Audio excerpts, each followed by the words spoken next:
अस्सलामुअलैकुम dear students, उम्मीद करता हूँ आप सब दोस्त खैरियत से होंगे, ठीक ठाक होंगे।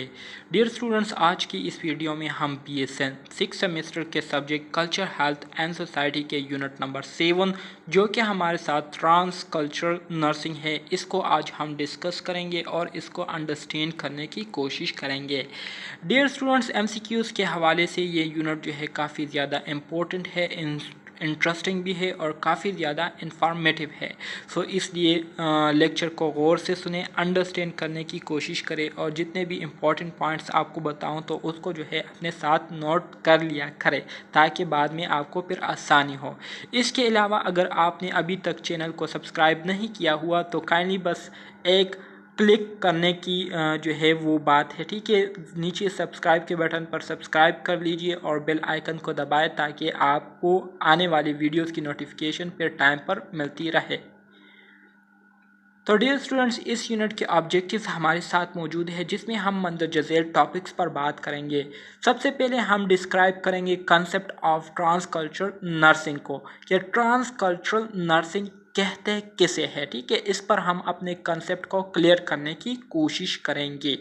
इसके बाद फिर हम एक्सप्लेन करेंगे की concept related to trans cultural nursing. Trans cultural nursing से रिलेटेड जितने भी जो बुनियादी कंसेप्ट है, ठीक है, उसको हम क्या करेंगे, एक्सप्लेन करेंगे। इसके बाद फिर हम आइडेंटिफाई करेंगे the component of cultural assessment. Cultural assessment किसे कहते हैं और कल्चरल असेसमेंट के जो कंपोनेंट्स हैं वो कौन कौन से हैं उस पर हम बात करेंगे। इसके साथ साथ हम इंटीग्रेट करेंगे concept of trans cultural nursing care throughout the life span. हम पूरी अपनी लाइफ स्पैन में किस तरह से ट्रांस कल्चरल नर्सिंग केयर को जो है उसको हम इंटीग्रेट कर सकते हैं, उस पर हम जो है प्रैक्टिकली जो है अपने लाइफ को गुजार सकते हैं, तो इस पर हम बात करेंगे। इसके अलावा हम आइडेंटिफाई करेंगे nursing framework and theories applicable to trans cultural nursing. जितने भी हमारे साथ नर्सिंग मॉडल है और जितने भी थ्योरीज है जिसको हम ट्रांस कल्चरल नर्सिंग पर अप्लाई कर सकते हैं, तो उस पर हम डिटेल के साथ बात करेंगे, ठीक है। तो डियर स्टूडेंट, स्टार्ट करते हैं ट्रांस कल्चरल नर्सिंग से। What is trans cultural nursing?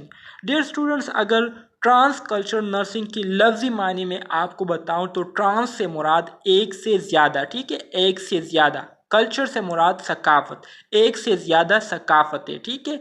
और नर्सिंग से मुराद वो प्रोसेस जिसमें हम क्या करते हैं, इंडिविजुअल, फैमिलीज, ग्रुप या कम्युनिटीज़ की हम क्या करते हैं, केयर करते हैं, उनको हम केयर प्रोवाइड करते हैं, उनके जो बेसिक नीड ऑफ लाइफ है वो पूरे करते हैं, या उनको जो है हम बेहतरी की तरफ, उनकी सेहत को हम बेहतरी की तरफ लाते हैं। तो इस प्रोसेस को क्या कहते हैं, नर्सिंग कहते हैं। सो ट्रांस कल्चरल नर्सिंग से मुराद एक से ज़्यादा सकाफतों के बेस पर हम लोगों को जो केयर प्रोवाइड करते हैं, ठीक है, लोगों की हम जो बेसिक नीड्स पूरा करते हैं, तो इसको हम क्या कहते हैं, इस पूरे अमल को कहते हैं trans cultural nursing. A substantive area of study and practice focus on comparative cultural care, values, belief and practices of individual or group of similar or different culture with the goal of providing culture specific and universal nursing care practice in promoting health or well-being, or to help people to the face unfavorable human conditions like illness और death in culturally meaningful ways, ठीक है। जैसे कि मैंने आपको trans cultural nursing का मतलब बताया कि एक से ज़्यादा जो सकाफ़तें होती है, तो इन सकाफ़तों को पहले हम खुद अंडरस्टैंड करके खुद इसको हम स्टडी करते हैं, और स्टडी करने के बाद फिर हम जब लोगों के साथ डील करते हैं, मतलब वो लोग जो कि मुख्तलिफ ग्रुप से ताल्लुक़ रखते हो, मुख्तलिफ कल्चर से ताल्लुक़ रखते हो, तो उनके साथ जब हम डीलिंग करते हैं, तो इस ट्रांस कल्चरल नर्सिंग प्रोसेस को फॉलो करते हुए उनको जब हम केयर प्रोवाइड करते हैं और उनकी जो सेहत है उसको हम बेहतरी की तरफ लाते हैं, उनकी हेल्थ में जो है हम इम्प्रूवमेंट लाने की कोशिश करते हैं ट्रांस कल्चरल नर्सिंग प्रोसेस को यूज़ करते हुए, और उनकी जितने भी प्रॉब्लम है उसको हम सॉल्व करते हैं इस ट्रांस कल्चरल नर्सिंग प्रोसेस के ज़रिए। तो इसको हम क्या कहते हैं, इसको हम ट्रांस कल्चरल नर्सिंग कहते हैं। सिंपल अल्फाज में ट्रांस कल्चर नर्सिंग से मुराद ये है कि हम जब ड्यूटी करते हैं या डिफरेंट एरियाज़ में हमारे ड्यूटीज़ होती है, तो आप सब दोस्तों को पता है कि ड्यूटी के दौरान हमें जो है मुख्तलिफ़ ग्रुप के लोगों के साथ जो है उनके साथ हमने डीलिंग करनी होती है, उनके साथ जो है हमारा इंटरेक्शन होता है। ठीक है, तो मुख्तलिफ़ नस्ल से ताल्लुक़ रखने वाले लोगों, मुख्तलिफ़ कल्चर से ताल्लुक़ रखने वाले लोग जो है वो आते हैं हमारे पास और हमसे जो है वो केयर की तलब करते हैं। तो बेसिकली इस ट्रांस कल्चर नर्सिंग को पढ़ने का हमारा जो बुनियादी मकसद होता है वो ये होता है कि मुख्तलिफ़ कल्चर से जो लोग ताल्लुक़ रखते हैं तो उनके कल्चर के बारे में जो है हम स्टडी करते हुए उनके कल्चर्स में जितने भी हमारे साथ वैल्यूज़ होते हैं, उनके जो बिलीव्स होते हैं, ठीक है, उनके जो कानून व कवायद होते हैं, उनके जो केयर का जो तरीका होता है, उन सब चीज़ों के बारे में हम खुद जानते हैं और जानने की कोशिश करते हैं। और इसके बाद फिर हम जो है मुख्तलिफ़ लोगों की क्या करते हैं, ट्रीटमेंट करते हैं। ठीक है, उनको हम केयर प्रोवाइड करते हैं। तो इसको कहते हैं ट्रांस कल्चर नर्सिंग। ठीक है डियर स्टूडेंट्स, उम्मीद करता हूँ इसकी समझ आप दोस्तों को आ गई होगी। ठीक है, Transcultural nursing is a specialty within nursing focused on the comparative study and analysis of different culture and subculture।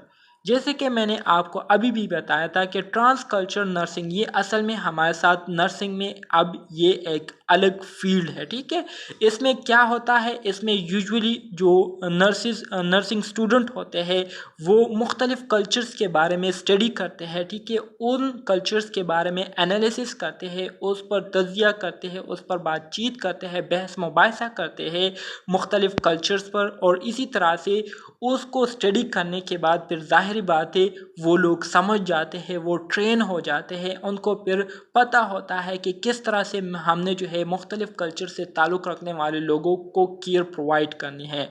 तो बेसिकली इसमें इस तरह से काम होता है।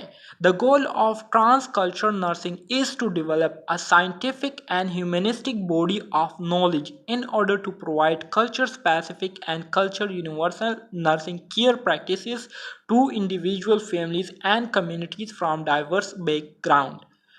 अब हम जो ट्रांस कल्चर नर्सिंग प्रोवाइड करते हैं या ट्रांस कल्चर नर्सिंग स्टडी करते हैं, तो इसको स्टडी करने का जो हमारा बुनियादी मकसद होता है वो यही होता है कि हम मुख्तलिफ़ कल्चर से ताल्लुक़ रखने वाले लोगों के बारे में हम जान सकें, उनके जो कल्चर वैल्यूज़ हैं, उनके जो कल्चर बिलीव्स हैं, उनके जो तौर तरीके हैं, उनके जो कानून व कवायद है, किस तरीके से वो लोग एक दूसरे के साथ बातचीत करते हैं, किस तरीके से लोग जो है केयर करते हैं एक दूसरे के, उनके केयर करने का तरीका क्या होता है, इन सब चीज़ों के बारे में हम क्या करते हैं, स्टडी करते हैं। और स्टडी करने के बाद फिर हम क्या करते हैं, लोगों को केयर प्रोवाइड करते हैं। ठीक है, अकॉर्डिंग टू देयर कल्चर, उनके कल्चर को मद्देनज़र रखते हुए।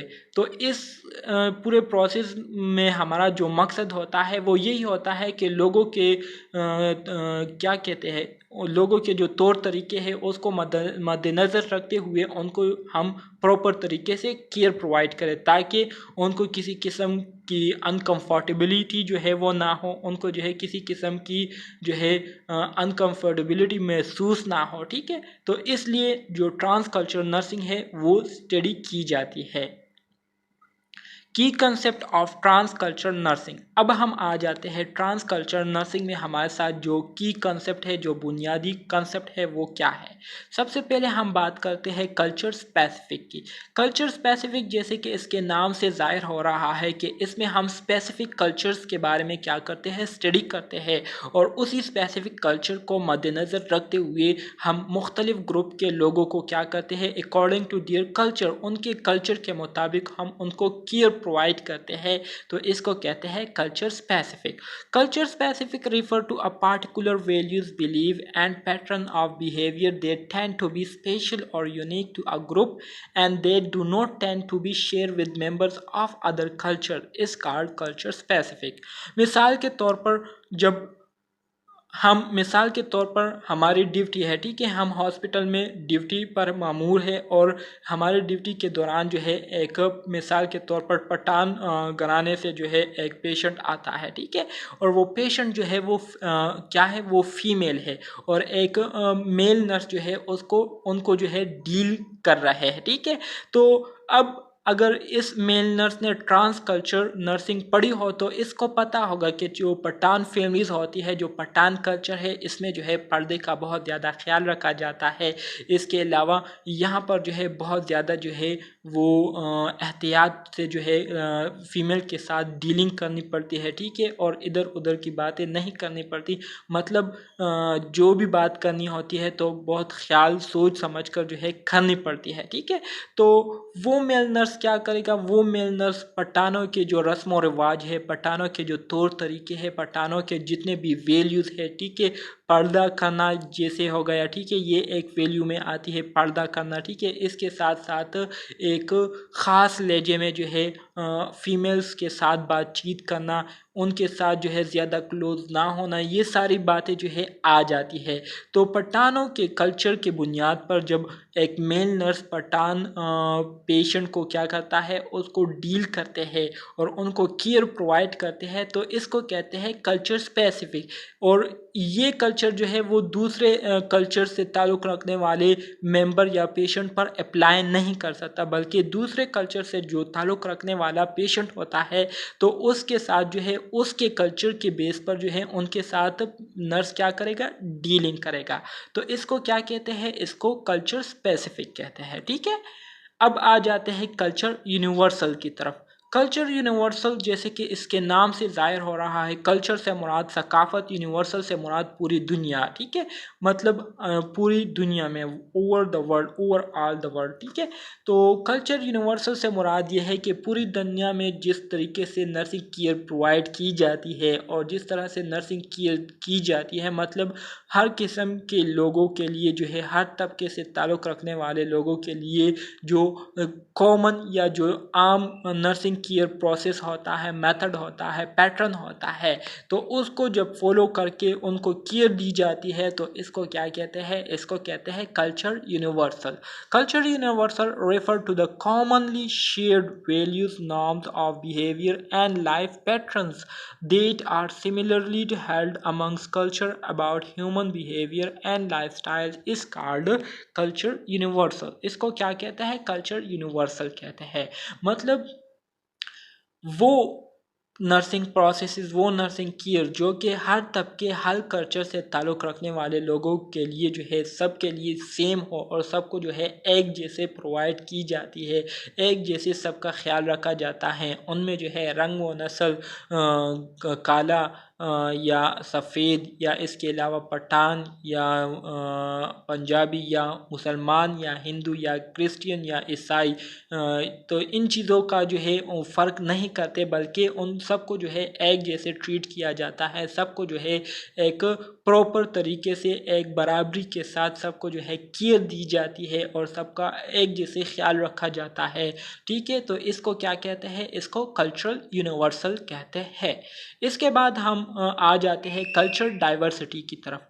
कल्चर डाइवर्सिटी से मुराद ये है कि लोगों के नस्ल की बुनियाद पर, लोगों की जो ओरिजिन है, लोगों की जो रिलीजन है, एज है, जेंडर है, सेक्सुअल है, सोशल या इकोनॉमिक स्टेटस, एजुकेशन लेवल, इन सब चीज़ों को मद्देनज़र रखते हुए उनकी जब केयर की जाती है, उनके साथ जब डीलिंग की जाती है, तो इसको कहते हैं culture diversity. Cultural diversity refers to the difference in race, ethnicity, national origin, religion, age, gender, sexual orientation, social and economic status, education and related attribution of group of people in a society। ठीक है, माशरे में हमारे साथ मुख्तलिफ नस्ल के लोग रहते हैं, ठीक है, मुख्तलिफ रिलीजन के लोग रहते हैं, मुख्तलिफ जेंडर के लोग रहते हैं, मुख्तलिफ एज के लोग रहते हैं। इसी तरह से उनका जो सोशल और इकनॉमिक स्टेटस होता है वो भी एक दूसरे से मुख्तलिफ होता है। तो इस बेस पर लोगों को जो केयर दी जाती है, जो इनकी नर्सिंग केयर की जाती है, तो इसको कहते हैं कल्चरल डाइवर्सिटी नर्सिंग केयर। ठीक है डियर स्टूडेंट्स, उम्मीद करता हूँ इसकी समझ आप दोस्तों को आ गई होगी। बहुत ही सिंपल अल्फाज में मैं आपको ये सब कुछ जो है एक्सप्लेन कर रहा हूँ, इससे सिंपल आपको कहीं और नहीं मिलेगा। आगे बढ़ते हैं डियर स्टूडेंट्स, अब आ जाते हैं एंथ्रोपोलॉजी की तरफ। एंथ्रोपोलॉजी तो इसका एक यूनिट भी है, हमने स्टार्ट में पढ़ा था, यूनिट नंबर 2 है मेरे ख्याल में। इसको जो है हमने काफ़ी डिटेल के साथ वहाँ भी जो है स्टडी किया था। एंथ्रोपोलॉजी से मुराद स्टडी ऑफ ह्यूमन या स्टडी अबाउट ह्यूमन। जब हम ह्यूमंस के बारे में स्टडी करते हैं तो इसको कहते हैं एंथ्रोपोलॉजी। और ज़ाहिरी बात है, जब हम ह्यूमन के बारे में स्टडी करते हैं तो फिर इसमें हमारे साथ ह्यूमन की जो ओरिजिन है, मतलब ह्यूमंस की शुरुआत कहाँ से हुई, कहाँ पर पैदा हुए थे, इसी तरह से ह्यूमंस के जो बिहेवियर हैं, उनके जो तौर तरीके रवैये हैं, उसके बारे में हम स्टडी करते हैं। उनका माशरे में जो लोगों के साथ इंटरेक्शन है, लोगों के साथ ताल्लुकात है, उसके बारे में हम स्टडी करते हैं एंथ्रोपोलॉजी में। इसके साथ साथ उनके फिज़िकल और मेंटल कैरेक्टरिस्टिक्स क्या है, उनके जो कस्टम है जिसे हम तौर तरीके कहते हैं, और डेवलपमेंट प्रोसेसेस क्या है, इन सब चीज़ों को हम क्या करते हैं, फिर स्टडी करते हैं। ठीक है, चूँकि हम ह्यूमन से रिलेटेड स्टडी कर रहे हैं तो ये सारी बातें फिर इसमें आ जाती है। और इस स्टडी को क्या कहते हैं, इस स्टडी को एंथ्रोपोलॉजी कहते हैं। Anthropology refers to the study of humans. ठीक है, जब हम ह्यूमंस की स्टडी करते हैं तो इसको एंथ्रोपोलॉजी कहते हैं। इसी तरह से ह्यूमन काइंड, जिसमें हमारे साथ इनकी origin, behaviour, social relationship, physical and mental characteristics, customs and development, ये सारी चीज़ें आ जाती है जो कि मैंने अभी आपको बताया। इसके बाद आ जाते हैं नर्सिंग एंड एंथ्रोपोलॉजी की तरफ। Doctor Leininger notes that the field of anthropology and nursing must be interdigitated so that each field will profit from the contribution of other. Nursing and anthropology, असल में डॉक्टर लेंजर जो थी, ये एक female nurse थी। ठीक है, इन्होंने ये ऑब्ज़र्व किया था, इन्होंने जो है ये नोट किया था कि जो एंथ्रोपोलॉजी का फील्ड है और जो नर्सिंग का फील्ड है, इन दोनों फील्ड का आपस में जो है मिक्स होना चाहिए। ठीक है, इन दोनों फील्ड को जो है आपस में मिलना चाहिए।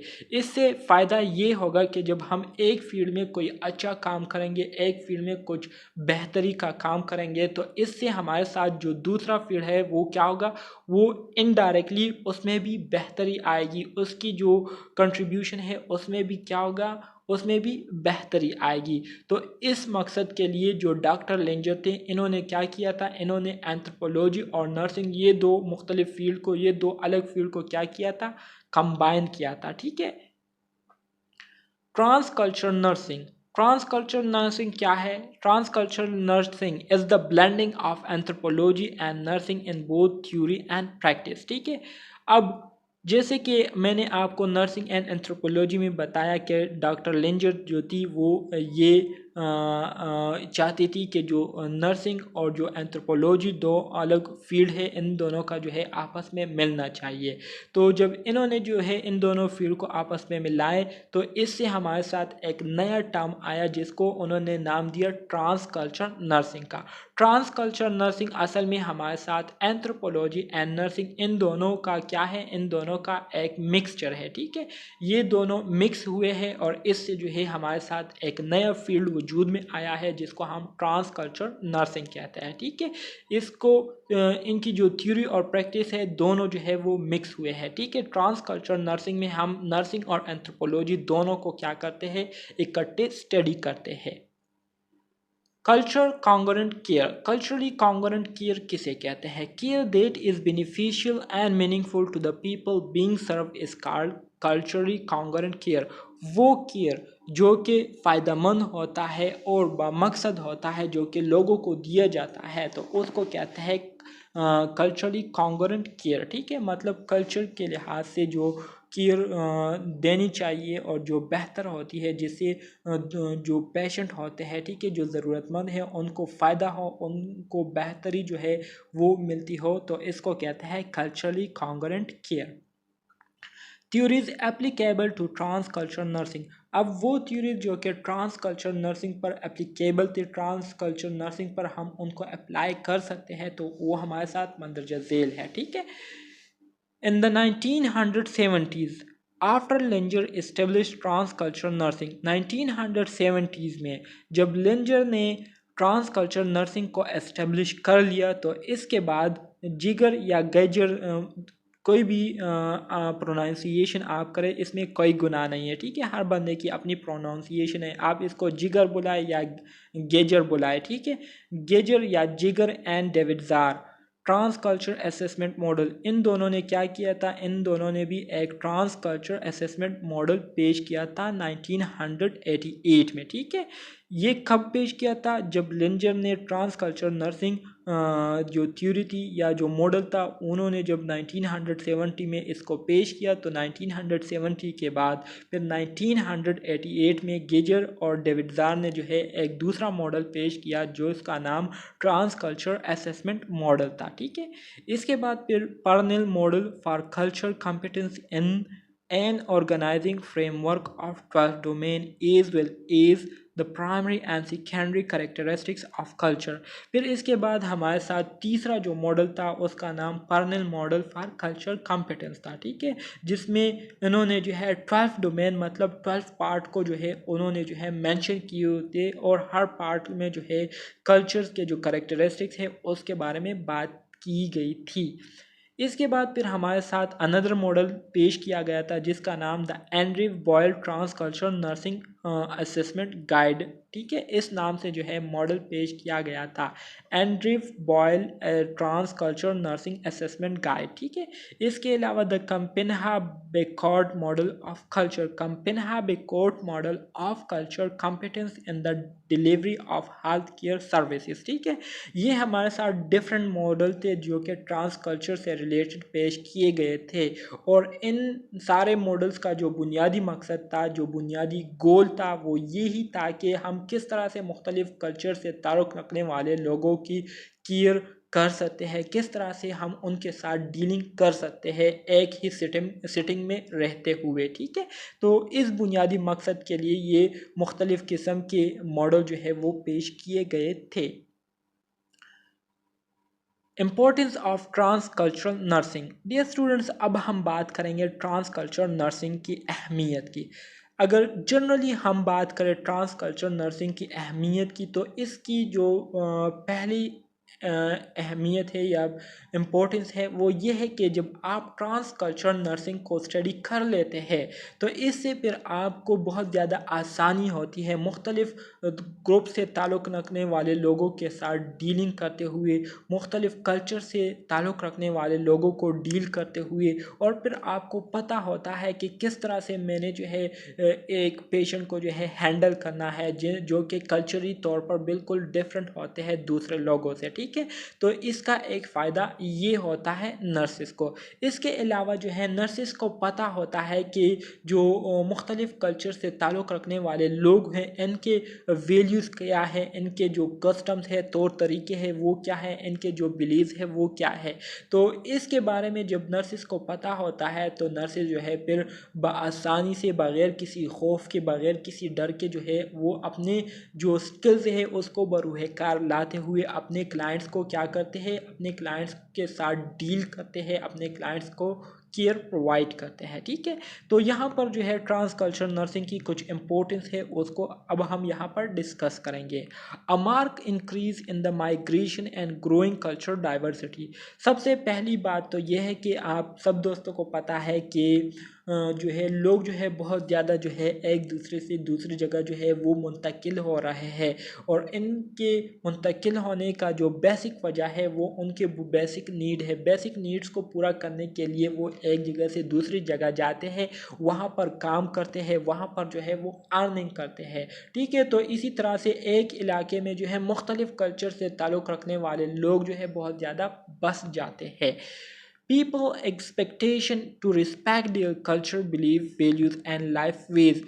ट्रांस कल्चरल नर्सिंग का दूसरी जो अहमियत है वो ये है कि जैसे कि आप सब दोस्तों को पता है कि हर बंदे की ये ख्वाहिश होती है कि उनकी लोग जो है उनकी रिस्पेक्ट करें, उनके जो तौर तरीके हैं उसका ख्याल रखें, उनके जो बिलीव है, उनके जो रस्म व रिवाज है उसका जो है उसका ख्याल रखें। तो ट्रांस कल्चर नर्सिंग का जो फ़ायदा है वो ये होता है कि नर्सिस को पता होता है कि मुख्तलिफ़ कल्चर से ताल्लुक़ रखने वाले जो लोग हैं उनके क्या तौर तरीके हैं, उनके वैल्यूज़ बिलीव्स क्या है। तो इसी तरह से फिर उनको जो है एक रिस्पेक्टफुल तरीके से उनको क्या किया जाता है, उनको ट्रीट किया जाता है, उनकी केयर की जाती है, ठीक है।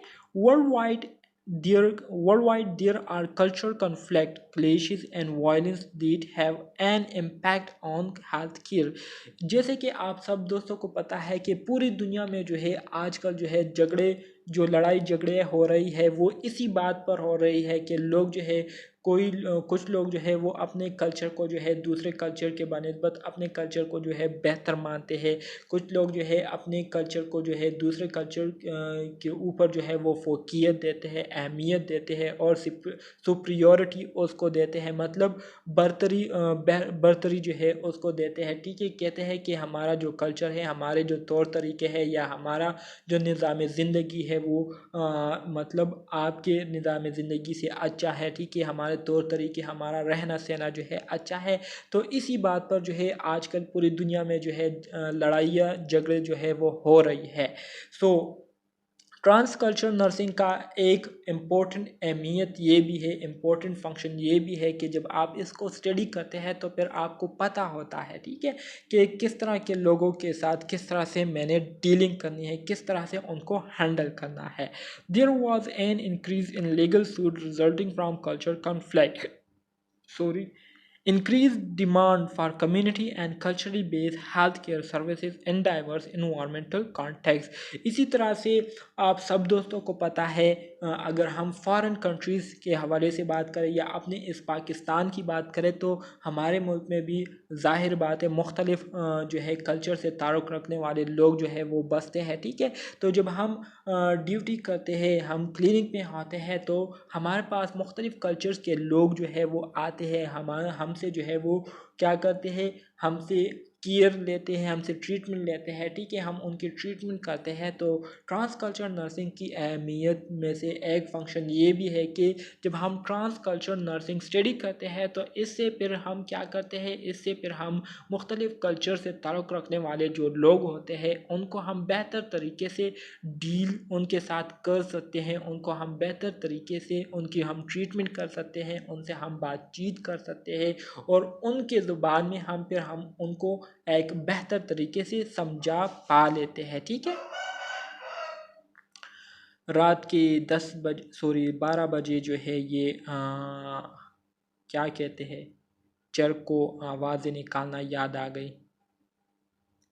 अच्छा, बात करते हैं, खामोश भी हो जाओ ना। What is culture assessment? Culture assessment किसे कहते हैं? नाम से ज़ाहिर हो रहा है कि इसमें हम क्या करते हैं, कल्चर से रिलेटेड जितनी भी बातें होती है तो उन बातों के बारे में हम क्या करते हैं, जांच पड़ताल करते हैं, तो इसको कहते हैं कल्चर असेसमेंट, ठीक है। तो कंपोनेंट ऑफ कल्चर असेसमेंट के हमारे साथ मुख्तलिफ कंपोनेंट है जिसमें हम क्या करते हैं, बातचीत करते हैं, उससे रिलेटेड हम बात करते हैं। सो पहला जो हमारे साथ कंपोनेंट है कल्चर असेसमेंट का वो है cultural aspects of the incidence of disease. जैसे कि आप सब दोस्तों को पता है कि मुख्तलिफ़ रिलीजन से ताल्लुक़ रखने वाले लोग, मुख्तलिफ़ कल्चर से ताल्लुक़ रखने वाले लोगों के नज़रिए में जो है डिज़ीज़ या जो हेल्थ है उनका एक अपना कंसेप्ट होता है, उनका एक अपनी एक पॉइंट ऑफ व्यू होती है सेहत के बारे में और बीमारी के बारे में, ठीक है, जो कि वो सोचते रहते हैं। तो पहला कंपोनेंट हमारे साथ ये है कल्चर असेसमेंट का कि डिफरेंट कल्चर से ताल्लुक़ रखने वाले जो लोग हैं, ठीक है, तो वो क्या करते हैं, ताल्लुक़ रखने वाले जो लोग हैं तो वो क्या करते हैं, सेहत के बारे में उनकी क्या सोच है, कल्चर के बारे में उनकी क्या सोच है, सेहत के बारे में क्या सोच है, बीमारी के बारे में वो क्या सोचते हैं। तो इन सब चीज़ों के बारे में हम क्या करते हैं, कल्चर असेसमेंट में बात करते हैं। परसेप्शन अबाउट डिजीज़, वही बात है जो कि मैंने आपको कही कि डिज़ीज़ के बारे में उनकी क्या सोच है, वो डिज़ीज़ के बारे में क्या सोचते हैं, डिज़ीज़ को वो कैसे देखते हैं, ठीक है। मिसाल के तौर पर डायबिटीज़ मेलाइटस हो गया, हाइपरटेंशन हो गए, इसी तरह से sickle cell anaemia prevalent among specific culture group, ठीक है, कि मुख्तलिफ़ कल्चर से ताल्लुक़ रखने वाले लोग किस तरह से इन बीमारियों के बारे में सोचते हैं और किस तरह से इन बीमारियों को लेते हैं। क्या वो इन बीमारियों को बहुत ज़्यादा सीरियस लेते हैं या नॉर्मली बिहेव करते हैं या इसको कुछ समझते ही नहीं है, ठीक है। ये सारी बातें जो है हम कल्चर असेसमेंट में करते हैं या इसके बारे में हम डेटा कलेक्ट करते हैं। इसके अलावा are there socio environmental condition, क्या कोई ऐसी बीमारी है जो कि माशरे से ताल्लुक़ रखती हो या जिससे जो एनवायरमेंटल या सोशल एनवायरनमेंट है वो डिस्टर्ब होता हो, ठीक है, जैसे कि HIV हो गया, ठीक है, या एड्स हो गया, अल्कोहलिज्म हो गया, ड्रग अब्यूज़, वायलेंस, ओबेसिटी, ये सारे वो बिहेवियर है, वो हैबिट्स है जिससे हमारा जो माशरा होता है, हमारा जो माहौल होता है वो बहुत ज़्यादा क्या होता है, डिस्टर्ब हो जाता है। तो ये सारी बातें हम क्या करते हैं, कल्चर असेसमेंट में करते हैं, ठीक है, और इन सारी बातों के बारे में हम कल्चर असेसमेंट में डेटा कलेक्ट करते हैं। इसके बाद हमारे साथ जो दूसरा कंपोनेंट आता है कल्चर असेसमेंट का वो है कम्युनिकेशन। कम्युनिकेशन जैसे आप सब दोस्तों को पता है कि मुख्तलिफ़ कल्चर के लोग होते हैं, ज़ाहिर बात है, तो उनका जो बातचीत करने का तरीका होता है और जो लहजा होता है उनके बातचीत का, तो वो भी ज़ाहिर बात है मुख्तलिफ़ होता है। हर एक कबीले का जो है बात करने का तरीका, उनका जो लहजा होता है बातों के दौरान, ठीक है, तो ये एक दूसरे से बहुत ज़्यादा मुख्तलिफ़ होता है। तो कल्चर असेसमेंट में हम लोगों के जो लैंग्वेज है उनके बारे में भी क्या करते हैं, ऑब्जर्वेशन करते हैं, डाटा को कलेक्ट करते हैं, जिसमें हम क्या करते हैं, language client speak at home, घर में जो लैंग्वेज क्लाइंट बोलता है, ठीक है, इसी तरह से प्रीफर टू कम्युनिकेट, तो उनको हम कहते हैं कि आप घर में जिस तरह से बात करते हैं उसी तरह से हमारे साथ जो है आप बातचीत करें, ठीक है। What other languages does the client speak और रीड, और दूसरे वो कौन से लैंग्वेजेस है, ज़ुबान है जो कि क्लाइंट बोल सकता है या रीड कर सकता है, इसके हवाले से हम उनसे डेटा लेते हैं। Does the client need an interpreter, क्या क्लाइंट को किसी ट्रांसलेटर की ज़रूरत है या नहीं, क्या वो नर्स की बातों को समझ रहे हैं या नहीं, या उनके लिए कोई ट्रांसलेटर की अगर ज़रूरत हो तो ट्रांसलेटर को जो है उनको मैनेज किया जाए, ठीक है। Techniques and style of communication, क्या क्लाइंट को जो है नर्स की जो बात करने का जो तरीका है या बात करने का जो स्टाइल है वो ठीक लग रहा है या नहीं, सूटेबल है या नहीं, कंफर्टेबल है या नहीं, तो ये सारी बातें जो है हम कल्चर असेसमेंट में देखते हैं। इसके अलावा कल्चर एफिलिएशन के बारे में हम क्या करते हैं, कल्चर असेसमेंट में बात करते हैं। एफिलिएशन विद कल्चर ग्रुप, मुख्तलिफ कल्चर ग्रुप के साथ उनका जो ताल्लुक होता है। Where was child born and live, बच्चा जो है क्लाइंट जो है वो कहाँ पर जो है पैदा हुआ था, कहाँ पर वो अब रहते हैं, ठीक है, इस बारे में हम उनसे डेटा लेते हैं। इसके अलावा what are the generational similarities and differences in regard to culture identification, language, custom, values, और इसी तरह से जो नस्ली सिमिलरिटीज़ और डिफरेंसेस है वो क्या है, ठीक है, जिसकी वजह से उनको कल्चर को फॉलो करने में जो है दुश्वारी हो रही है या आइडेंटिफिकेशन करने में या लैंग्वेज या कस्टम तौर तरीक़ों को फॉलो करने में उनको दुश्वारी हो रही है। तो ये सारी बातें जो है हम क्या करते हैं, कल्चर असेसमेंट में देखते हैं। इसके अलावा culture sanction and culture restriction, आप सब दोस्तों को पता है कि मुख्तलिफ़ कल्चर के तौर तरीके होते हैं और इसी तरह से मुख्तलिफ़ कल्चर में जो है लोगों को जो है बाज़ चीज़ों से मना किया गया होता है और बाज़ चीज़ों को उनको जो है इजाज़त दी गई होती है। तो इन सारी बातों के बारे में भी हम जो है क्या करते हैं, कल्चर असेसमेंट में जानने की कोशिश करते हैं। डेवलपमेंटल कंसिडरेशन की अगर हम बात करें तो इसमें क्या करते हैं, इसमें हम देखते हैं कि जब बच्चा पैदा हो जाता है तो बच्चे की पैदाइश के बाद इनकी जो ग्रोथ और डेवलपमेंट है वो कैसे की जाती है, इनके बच्चों का जो है उनका ख्याल रखा जाता है या नहीं, बच्चों के जो राइट्स हैं उनका ख्याल रखा जाता है या नहीं, ठीक है, उनकी जो बेसिक नीड है उसका ख्याल रखा जाता है या नहीं। तो ये सारी बातें जो है हम कल्चर असेसमेंट में हम इससे रिलेटेड करते हैं। इसी तरह से इकनॉमिक और एजुकेशन स्टेटस हो गया, ठीक है, जिसमें हम लोगों की जो माशी कंडीशन है उसके बारे में डेटा कलेक्ट करते हैं और इसके साथ साथ किसी एरिया में जो लिटरेसी या इलिटरेसी रेट है उसके बारे में हम जानने की कोशिश करते हैं कल्चर असेसमेंट के ज़रिए।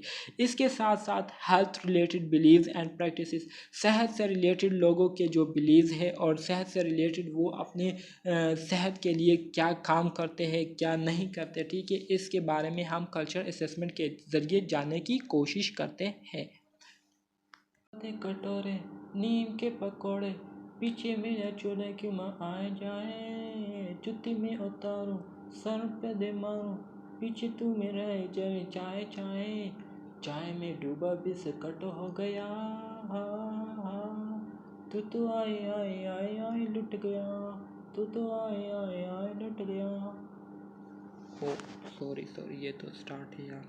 डियर स्टूडेंट्स, आ जाते हैं रिलीजन एंड स्पिरिचुअलिटी की तरफ। रिलीजन एंड स्पिरिचुअलिटी में हम क्या करते हैं, role of religious belief and practices during health and illnesses. मतलब हेल्दी कंडीशन में जब आप होते हैं तो उस कंडीशन में, उस हालत में आपके जो रिलीजियस बिलीव और प्रैक्टिसेस है वो क्या है, वो किस तरह से जो है आप निभाते हैं, किस तरह से आप करते हैं।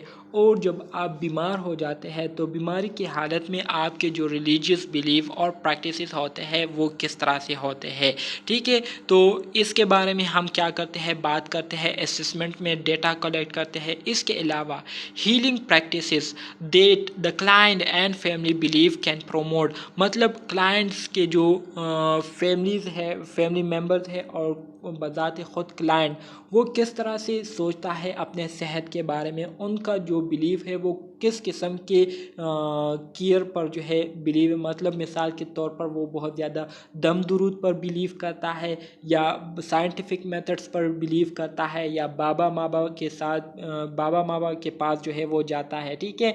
तो ये सारी बातें जो है आ जाती है। इसके अलावा religious affiliation effect health and illnesses.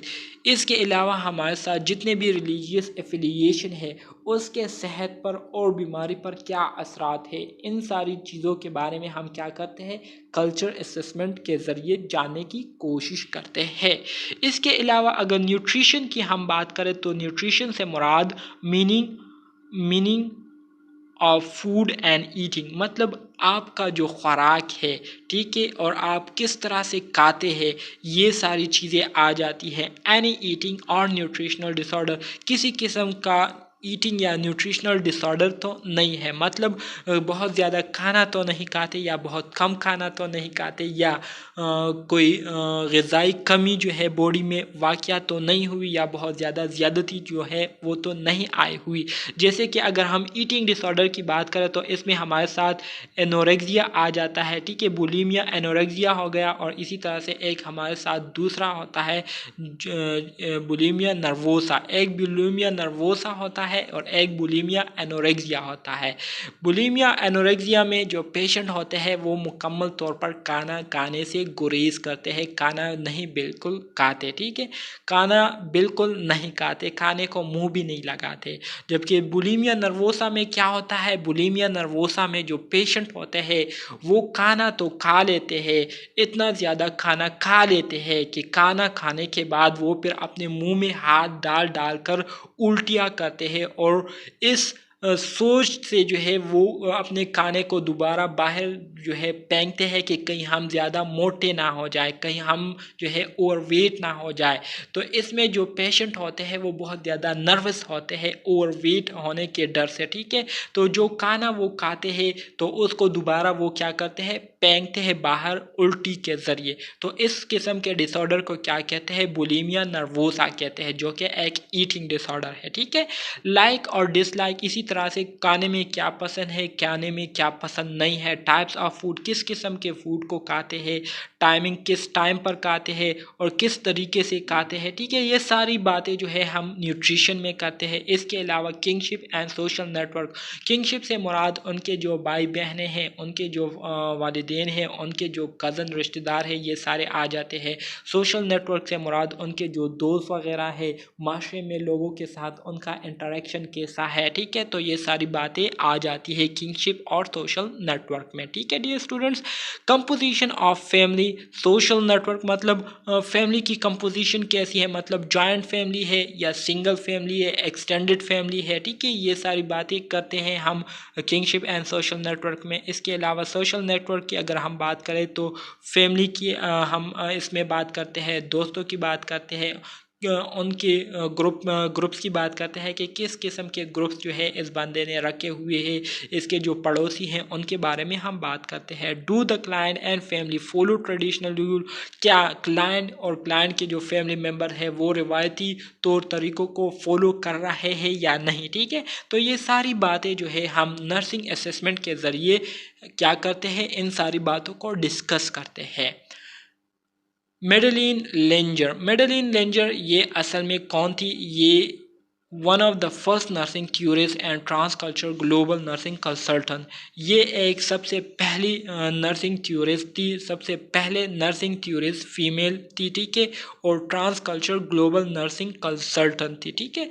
इन्होंने MSN master of science in nursing जो है इन्होंने कैथोलिक यूनिवर्सिटी इन वाशिंगटन से किया था, ठीक है। इसके साथ साथ PhD इन एंथ्रोपोलॉजी में इन्होंने जो PhD की थी वो भी यूनिवर्सिटी ऑफ वाशिंगटन से की थी। She developed the concept of trans culture nursing, ये पहली खातून थी जिन्होंने जो है ट्रांस कल्चर नर्सिंग की जो कंसेप्ट है, ट्रांस कल्चर नर्सिंग का जो सोच है, ठीक है, ये इन्होंने क्या किया था, पहली दफ़ा पेश किया था। And the ethno nursing research model, ठीक है। Transcultural nursing theory. Madeline Lenger is considered as the founder of theory of transcultural nursing. Madeline Lenger को जो है, इनको जो है ट्रांसकल्चर नर्सिंग थ्योरी का फाउंडर जो है कंसीडर किया जाता है, माना जाता है। Her theory has now developed as a discipline in nursing. Madeleine Leininger ने जो थ्योरी पेश की थी, उस थ्योरी को जो है आजकल के नर्सिंग में एक प्रॉपर डिसिप्लिन जो है कंसीडर किया जाता है, ठीक है। Evolution of her theory can be understood from her book. इसी तरह से उनकी थ्योरी में टाइम के साथ साथ जो तब्दीलियाँ आती रही, जो तब्दीलियाँ उसमें उन्होंने जो मॉडिफिकेशन की थी, तो उन मॉडिफिकेशन को आप उनके मुख्तलिफ बुक्स के ज़रिए जान सकते हैं। तो पहले नंबर पर उन्होंने जो बुक शाया किया था वो culture care diversity and universality, जो उन्होंने 1991 में क्या किया था, पेश किया था। इसके बाद हमारे साथ दूसरा बुक जो है वो ट्रांस कल्चर नर्सिंग के नाम से उन्होंने 1995 में पेश किया। तीसरा बुक जो है वो ट्रांस कल्चर नर्सिंग के नाम पर जो है उन्होंने 2002 में पेश किया। इसी तरह से ट्रांस कल्चर नर्सिंग थ्योरी को जो है कल्चर केयर थ्योरी के नाम से भी जाना जाता है। MCQs के हवाले से इम्पोर्टेंट है। ट्रांस कल्चर नर्सिंग थ्योरी को कल्चर केयर थ्योरी के नाम से भी जाना जाता है। Theoretical framework is depicted in her model called the sunrise model. इसी तरह से उन्होंने जो मॉडल पेश किया था, ठीक है, ट्रांस कल्चर नर्सिंग का, तो उसको जो है सनराइज मॉडल के नाम से जाना जाता है, जो कि उन्होंने 1997 में पेश किया था। सनराइज मॉडल उन्होंने 1997 में पेश किया था, ठीक है डियर स्टूडेंट्स। तो जैसे कि डियर स्टूडेंट्स आपको यह डायग्राम दिखाई दे रहा होगा, यहाँ पर जो मॉडल आपको सामने स्क्रीन पर दिखाई दे रहा है, तो ये बिल्कुल एक सनराइज की तरह से जो है वो दिखाई दे रहा है। जैसे कि सनराइज हो रहा होता है, सूरज निकल रहा होता है, तो हाफ हाफ जब वो निकला हुआ होता है तो बिल्कुल इसी तरह से दिखाई देता है, ठीक है, जब आप उसको दूर से देखते हैं। तो इस वजह से जो है इसको सनराइज मॉडल का नाम दिया गया है, ठीक है। सो इसको थोड़ा सा करीब करके देखते हैं। Madeleine Leininger trans culture nursing the sunrise enables to discover culture care sunrise model, ठीक है। World view, culture and social structure dimension. तो इसमें पहली बात जो हमारे साथ आती है वो ये है कि टेक्नोलॉजिकल फैक्टर, इसमें सबसे पहले हम टेक्नोलॉजिकल फैक्टर्स के बारे में बात करते हैं। इसके अलावा फिर हम रिलीजियस एंड फिलोसफिकल फैक्टर्स को हम क्या करते हैं, उसको हम डिस्कस करते हैं। किंगशिप एंड सोशल फैक्टर्स की बात करते हैं। Culture, values, belief and life ways के बारे में जो है इस मॉडल में हम क्या करते हैं, बातचीत करते हैं। इसी तरह से पॉलिटिकल एंड लीगल फैक्टर्स को हम डिस्कस करते हैं। इकोनॉमिक फैक्टर जो माशी फैक्टर्स है उस पर बात करते हैं। और इसी तरह से एजुकेशनल फैक्टर्स, ये सारे फैक्टर जो है ये इस मॉडल को क्या करती है, बहुत ज़्यादा इफ़ेक्ट करती है। और ये सारे फैक्टर मिलकर जो है मेडेलिन लेंजर ट्रांस कल्चर नर्सिंग या सनराइज मॉडल को क्या करती है, इसको मुकम्मल बनाती है। ये क्या करती है, influence, care, experience, pattern and practices, ये सारे फैक्टर्स मिलकर क्या करती है, हम जिस तरीके से केयर प्रोवाइड करते हैं तो वो केयर मेथड को क्या करती है, असरअंदाज करती है। ठीक है, इसके अलावा holistic health, illness and death. ठीक है, इसमें हमारे साथ इंडिविजुअल आ जाते हैं जिसको हम केयर प्रोवाइड करते हैं, फैमिलीज, ग्रुप, कम्युनिटीज़ आ जाते हैं, institution and diverse health context. ठीक है, जिसमें हमारे साथ जेनेटिक एंड फूड कल्चर आ जाते हैं। इसके अलावा नर्सिंग केयर आ जाती है और प्रोफेशनल सिस्टम, ये तीनों मिलकर हम क्या करते हैं, इस मेथड को फॉलो करते हुए क्या करते हैं, केयर प्रोवाइड करते हैं। Nursing care decision and action लेते हैं इन तीनों फैक्टर्स को के बेस पर। ठीक है, culture care preservation and maintenance हम करते हैं, culture care accommodation and negotiation करते हैं, और इसी तरह से कल्चर केयर रिपैट्रिंग एंड रिस्ट्रक्चरिंग करते हैं। डियर स्टूडेंट्स, अब हम बात करेंगे holistic assessment and planning process के बारे में। ठीक है, कि किस तरह से हम असेसमेंट कर सकते हैं और किस तरह से हम प्लानिंग कर सकते हैं। ठीक है, तो होलिस्टिक असेसमेंट में हम क्या करते हैं, होलिस्टिक असेसमेंट में सबसे पहले get to know the person and their culture. सबसे पहले हमारे पास जो पेशेंट आता है तो सबसे पहले हम उस पेशेंट के बारे में जानने की कोशिश करते हैं और वो किस कल्चर से ताल्लुक़ रखता है, उस कल्चर के बारे में हम डिटेल हासिल करते हैं। इसके बाद फिर हम क्या करते हैं, help to clarify the person desire lifestyle. फिर हम उनकी मदद करते हैं कि किस तरह से वो अपने लाइफस्टाइल को जो है मॉडिफाई करके अपनी ज़िंदगी को बेहतर बना सकते हैं। इसके अलावा find out what the person think about their mental distress. इसके अलावा हम पेशेंट से पूछते हैं कि वो अपने बारे में क्या सोच रहे हैं। ठीक है, या इस वक्त जब वो क्लिनिक आए हुए हैं तो इस दौरान वो क्या सोच रहे हैं, उनकी सोच क्या है। ठीक है, वो जिस बीमारी के साथ आए हुए हैं तो उस बीमारी के बारे में वो क्या सोचते हैं। ठीक है, तो इसके बारे में हम उनसे जानने की कोशिश करते हैं। इसके अलावा identify the barriers to the person desire lifestyle. इसके अलावा बंदा जैसे चाहता है, क्लाइंट जिस तरह की लाइफ चाहता है, उस लाइफ को हासिल करने के लिए उसको किन मुश्किलात से दो चार होना पड़ रहा है, या उसके सामने कौन से मुश्किलात जो है वो पेश आए हुए हैं जिसकी वजह से वो अपनी मन पसंद मतलब अपनी मनचाह ज़िंदगी को हासिल नहीं कर पा रहा। ठीक है, तो इसके बारे में हम उनसे जानने की कोशिश करते हैं। इसके अलावा अगर हम होलिस्टिक प्लानिंग की बात करें तो हम मतलब इन मसाइल के लिए किस तरह से प्लानिंग कर सकते हैं, तो इसमें सबसे पहले हम क्या करते हैं, generate creative options to address barrier to desire lifestyle. सबसे पहले हम क्लाइंट के जो प्रॉब्लम है उन प्रॉब्लम्स को हम फाइंड आउट करने की कोशिश करते हैं। ठीक है, और उन प्रॉब्लम्स को सॉल्व करने की कोशिश करते हैं। फिर इसके बाद हम क्या करते हैं, check cultural appropriateness of option and consider need for risk. इसके बाद फिर हम कल्चर के बेस पर जो है देखते हैं कि आया कुछ बातें जो है वो इनके कल्चर के लिए बेहतर है या नहीं, इनके कल्चर्स पर जो है इन बातों का कोई असर तो नहीं पड़ेगा नेगेटिव। तो ये सारी बातें जो है हम देखते हैं। इसके अलावा put together a package of assistance. फिर हम क्या करते हैं, क्लाइंट को जो है एक क्या करते हैं, उनकी हम मदद करते हैं, उनकी हेल्प करते हैं, उनको हम गाइडेंस देते हैं। ठीक है, और आखिर में क्या करते हैं, plan for monitoring and review of the package of assistant. और उनको जो टास्क दिया होता है तो उस टास्क को फिर हम मॉनिटर करते हैं और देखते हैं कि आया जो पेशेंट है, जो क्लाइंट है, वो उसको फॉलो कर रहा है या नहीं। ठीक है dear students. Principle of a holistic model, फिर हमारे साथ होलिस्टिक मॉडल के कुछ प्रिंसिपल्स हैं। होलिस्टिक मॉडल के कुछ प्रिंसिपल है। इंडिविजुअल के लिए वो प्रिंसिपल क्या है, फैमिलीज़ के लिए वो प्रिंसिपल क्या है, और कम्युनिटीज़ के लिए वो प्रिंसिपल क्या है।